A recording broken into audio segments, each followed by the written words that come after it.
بسم اللہ الرحمن الرحیم۔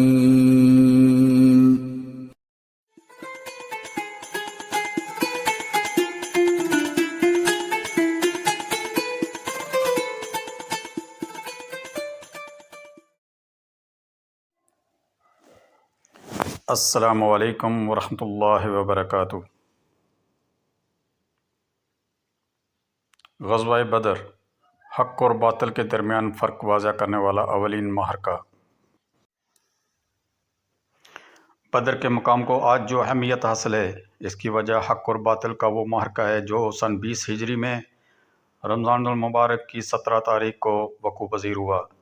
اس وقوع میں حق کو بے مثال تاریخی فتح نصیب ہوئی اور باطل کو شرمناک شکست کا منہ دیکھنا پڑا۔ اس معرکے سے اسلام کی فتح اور نصرت کا آغاز ہوا۔ اسلام پوری آب و تاب سے ظاہر ہونا شروع ہوا۔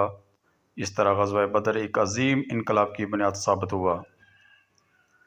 محمد رسول اللہ صلی اللہ علیہ وسلم نے ڈنکے کی چوٹ پر دین اسلام کی دعوت کا اعلان کیا۔ قدرتی طور پر مکہ میں دو گروہ پیدا ہوئے۔ پہلی جماعت ان لوگوں کی تھی جنہوں نے دین اسلام قبول کیا، یہ تعداد میں تھوڑے تھے۔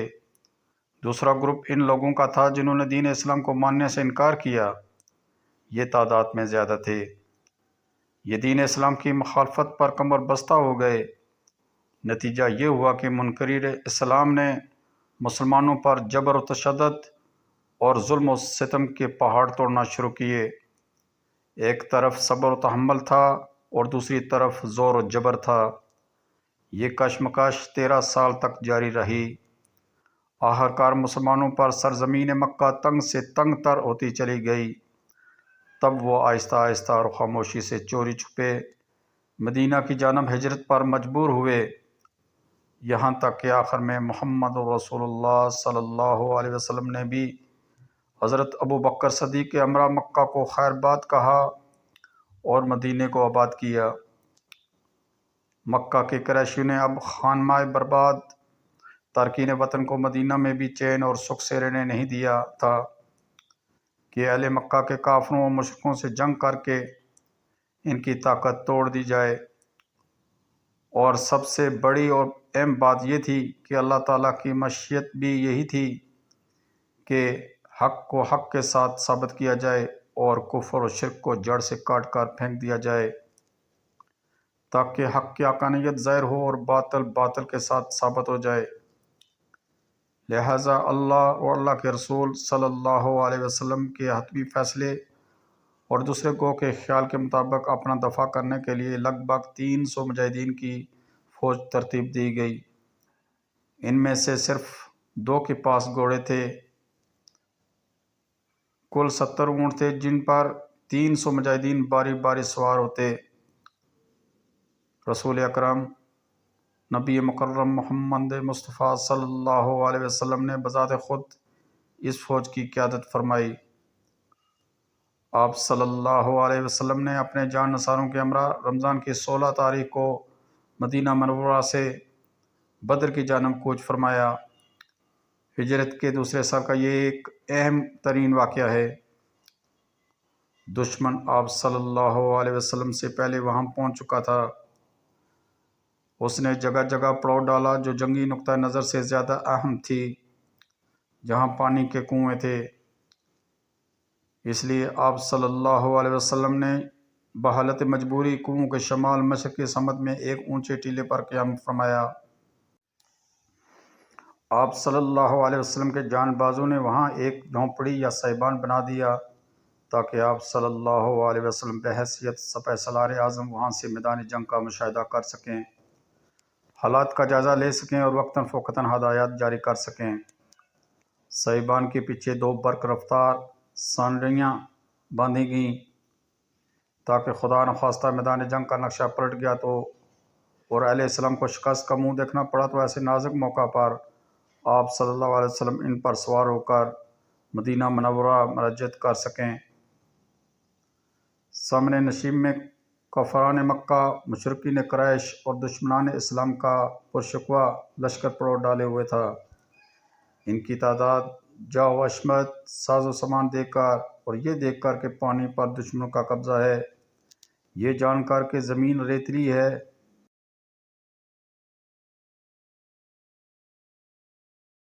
کے پاس سواریاں ہیں اور اپنے پاس سواریاں ہیں مگر ناکافی، یہ سوچ کر کہ دشمن اسلحہ سے لیس ہے اور یہاں تلوار ہے تو ڈھال نہیں اور ڈھال ہے تو تلوار نہیں۔ ان عوامل کی وجہ سے مجاہدین کے حوصلے پست ہو رہے تھے، جو مدینہ منورہ سے نکلتے وقت یہ سوچ رہے تھے کہ انہیں زبردستی موت کے منہ میں دھکیلا جا رہا ہے۔ اب انہیں اپنی شکست اور موت اپنی آنکھوں کے سامنے دکھائی دے رہی تھی، لہٰذا ان کے ڈھارس بندانا ضروری تھا تاکہ دشمن کا مقابلہ کرتے وقت وہ ثابت قدم رہیں، نڈر اور بے خوف ہو کر دشمن کا مقابلہ کریں۔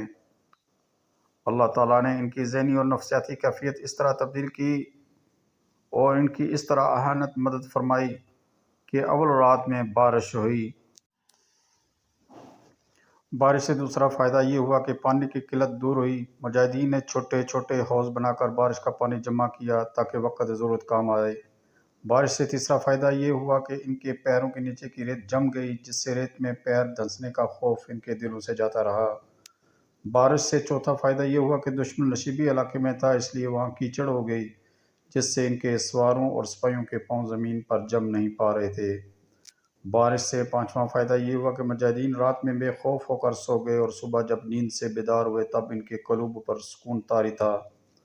بارش نے انہیں قلب کا اطمینان بخشا، اس کیفیت کی وجہ سے ان کے دلوں میں دشمنوں کا خوف جاتا رہا۔ اس طرح یہ بارش مسلمانوں اور مومنوں کے لیے باعث رحمت اور کافروں کے لیے باعث زحمت ثابت ہوئی۔ غزوہ بدر میں اہل ایمان کی فتح کا ایک اہم ترین سبب یہ بارش تھی، جس نے ان کے دلوں کے وسوسوں کو دور ڈالا۔ اس سے ان کی ہمتیں بندیں اور دشمن کے مقابلے میں ثابت قدم رہے۔ اگر بدر میں بارش نہ ہوتی تو کیا ہوتا؟ تمام قرۂ ارض کی ہدایت اور شہادت کا نقشہ الٹ جاتا، جس کا اشارہ نبی خاتم النبیین حضرت محمد رسول اللہ صلی اللہ علیہ وسلم نے کیا تھا کہ اللہ اگر حق کی یہ چھوٹی سی جماعت ہلاک ہو گئی تو اس قرۂ ارض پر تیرا سچا اطاعت گزار کوئی نہیں رہے گا۔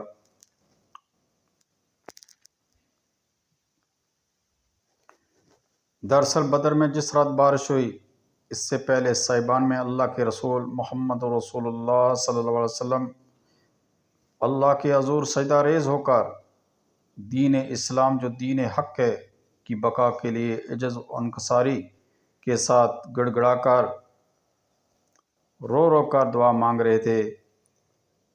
بوقت دعا محویت اور بے خودی کا یہ عالم تھا کہ کاندھوں پر سے چادر مبارک گر گر پڑتی اور آپ کو خبر تک نہ ہوتی۔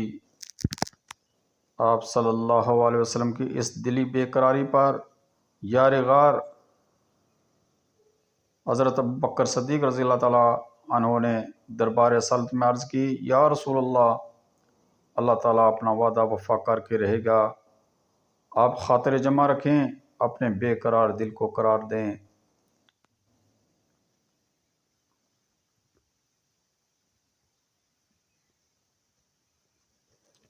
آپ صلی اللہ علیہ وسلم دعا مانگ رہے تھے، اے اللہ، یہ قریش یہ باطلان حق کیل کانٹوں سے لیس ہو کر غرور کے ساتھ یہاں آئے ہیں تاکہ تیرے رسول صلی اللہ علیہ وسلم کو جھوٹا ثابت کریں۔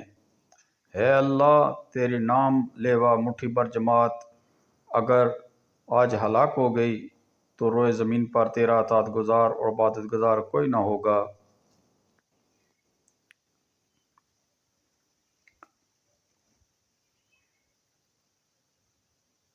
اللہ تعالیٰ نے آپ صلی اللہ علیہ وسلم کی دعا کو اس طرح شرف قبولیت عطا فرمایا کہ اس کے جواب میں بارش ہوئی، جس نے فتح کو شکست میں اور شکست کو فتح میں تبدیل کیا۔ اس کے علاوہ 1000 ملکوتی طاقتیں بھیجنے کی بشارت دے کر مہاجرین اور انصار کی مٹھی بھر جماعت کی مدد کی۔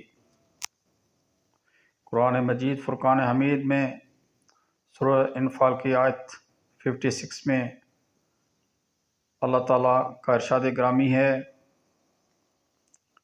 جس کا مفہوم یہ ہے کہ میدان جنگ میں اگر 20 مجاہدین ثابت قدم ہوں گے تو وہ 200 کافروں پر غالب آ سکتے ہیں، یعنی ایک مرد مجاہد تنہا 20 کافروں سے نبرد آزما ہو سکتا ہے۔ غور کیجئے، معلوم ہوگا کہ ثابت قدمی کا انحصار حوصلے پر ہے، حوصلے کا دار و مدار طاقت پر ہے، اور قوت ایمانی اور ملکوتی طاقت ہے جو جسم میں بجلی بھر دیتی ہے، حوصلہ بڑھاتی ہے، ہمت بندھاتی ہے۔ جس میدان جنگ میں مرد مجاہد دشمن کے سامنے ڈٹ جاتا ہے، اس طرح ایک ایک مجاہد 20 کافروں پر باری ہوتا ہے۔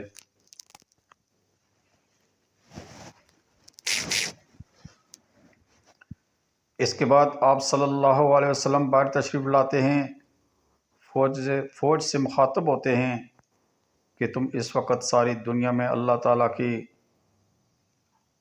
الوہیت اور اس کی وحدانیت کے ذمہ دار ہو۔ آپ صلی اللہ علیہ وسلم کے اس خطاب سے ان کے دلوں میں ولولہ انگیز جذبہ پیدا ہوا کہ ہم ہی وہ جماعت ہیں جو اس وقت اللہ تعالیٰ کی خاطر لڑ رہے ہیں، باقی سب اللہ تعالیٰ کے دشمن ہیں۔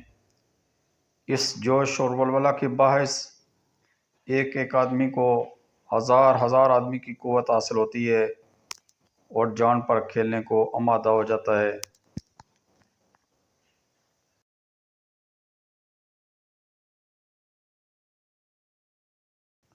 اس کی مثال غزوہ بدر کا ایک بے نظیر واقعہ ہے۔ ایک طرف طاقت اور قوت کا پہاڑ ابو جہل تھا جس نے اپنے آپ کو ذرہ بختر میں چھپا رکھا تھا، اس کی صرف 2 آنکھیں نظر آتی تھیں۔ دوسری طرف افرا کے 2 کم عمر بیٹے محوذ اور محاذ تھے جنہوں نے ابھی زندگی کی بہاریں نہیں دیکھی تھیں، جن کی ابو جہل کے سامنے حیثیت بالکل ایسی تھی جیسے ہاتھی کے سامنے چیونٹی۔ مگر ان 2 کم عمر مجاہدین نے ابو جہل کی دونوں آنکھوں پر تاک کر ایسا نشانہ مارا کہ خاک و خون میں تڑپنے لگا۔ آخر کار عبداللہ بن مسعود رضی اللہ تعالیٰ عنہ نے اس کا سر تن سے جدا کیا اور رسول اللہ صلی اللہ علیہ وسلم کے قدموں میں لا کر ڈالا۔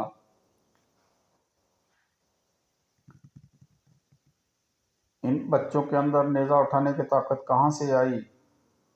ابو جہل کو جان سے مارنے کا حوصلہ کہاں سے آیا؟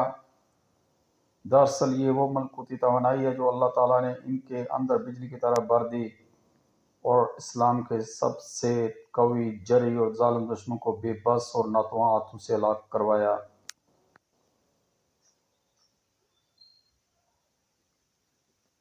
جیسا کہ پہلے بیان کیا گیا، آپ صلی اللہ علیہ وسلم اپنے جان نثار صحابہ کے ہمراہ سن 20 ہجری میں رمضان کی 16 تاریخ کو مدینہ سے بدر کے لیے روانہ ہوئے۔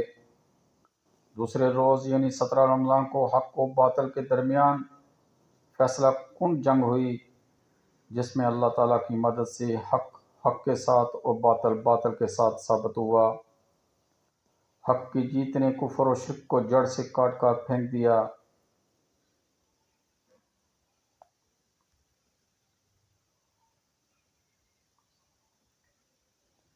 غزوہ بدر تاریخ کی ایک سچائی ہے جسے کوئی جھٹلا نہیں سکتا۔ اسلام کا حقیقی عروج اسی غزوہ سے شروع ہوا، کیونکہ حق و باطل کے اس معرکے میں کافروں اور مشرکوں کو شکست دینے کے بعد مسلمان محض جلا وطن اور خانمائے برباد مہاجر نہیں تھے، بلکہ ان کے پاس ایک آزاد ریاست تھی اور وہ ایک زندہ اور آزاد قوم کی مانند مدینے میں رہ رہے تھے۔